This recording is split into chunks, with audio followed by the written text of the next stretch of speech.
Welcome to the Shalem Institute for Spiritual Formation. I'm Dana Greene, and I've been associated with Shalem for almost 30 years now.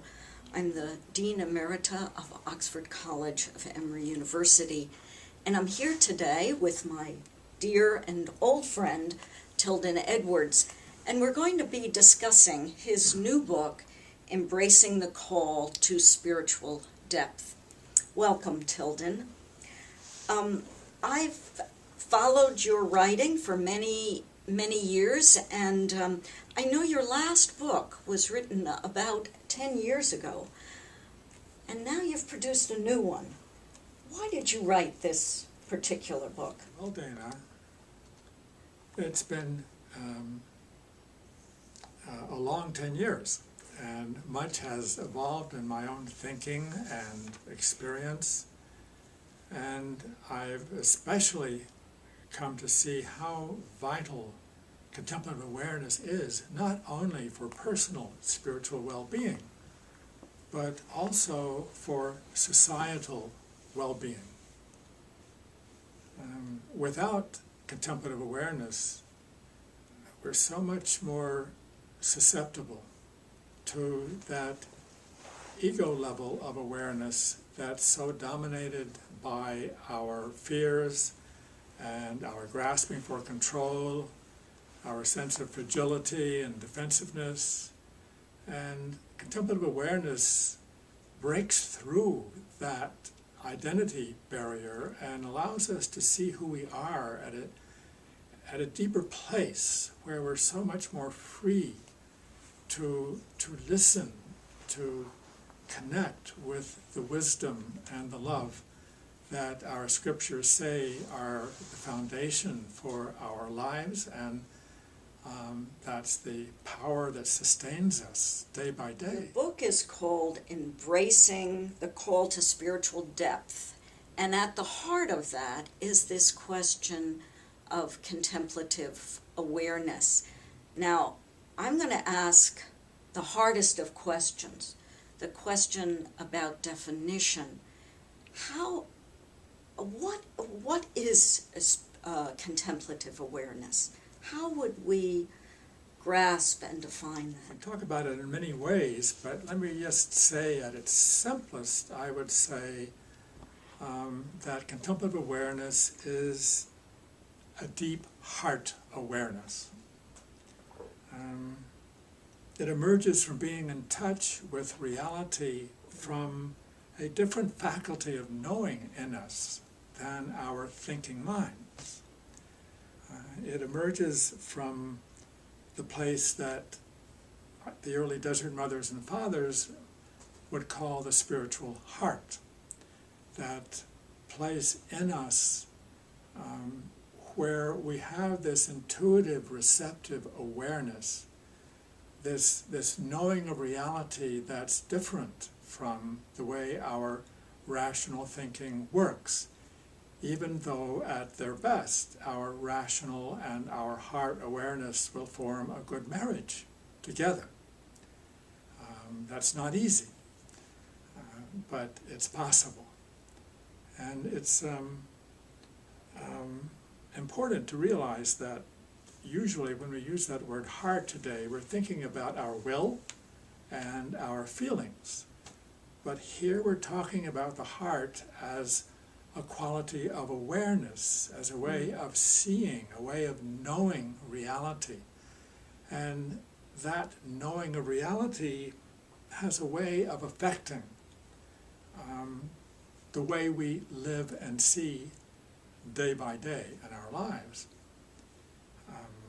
So that's one way of looking at it, and I think we could also see it in terms of being directly in touch with reality as it shows itself to us before our minds come into operation and start interpreting that awareness, and before our images, our ego images of ourselves that try to possess this in a very narrow way rise up and begin to dominate how we're seeing.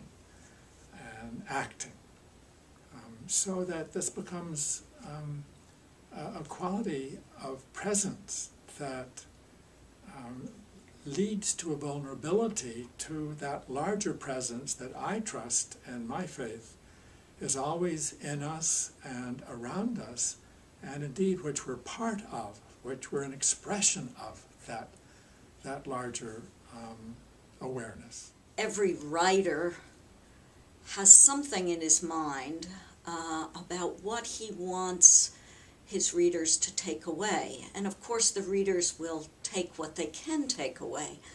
But in your fondest dreams, what is it that you'd like your readers to absorb and remember and take away from reading I this would book? hope that they would take away a sense of their own capacity for a spirit-guided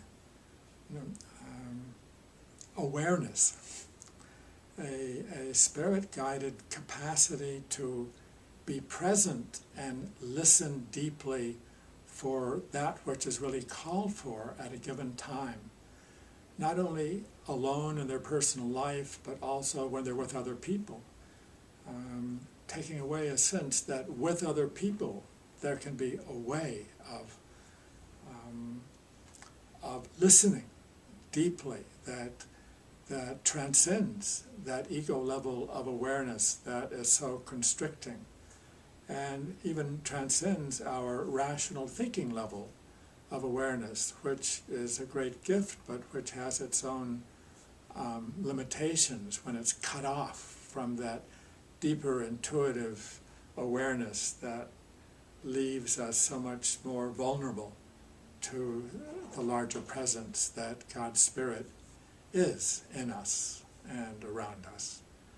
I guess I would also hope that people would see that that capacity really does affect the way they see and live in their daily lives.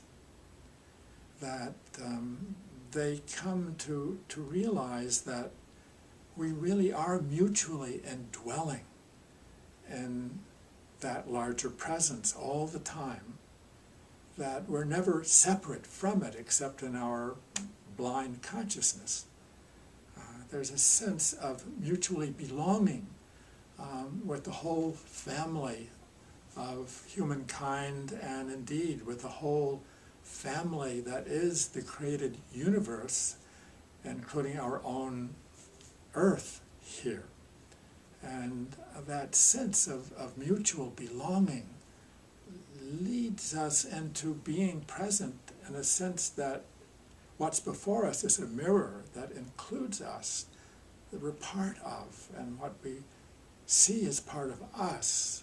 And that creates a whole different sense of possibility and inclusiveness in our lives. Tilden, I want to thank you so very much for this book and for being who you are and bringing such richness to Shalem and to our world as well. So thank you very much. Thank you, Dana.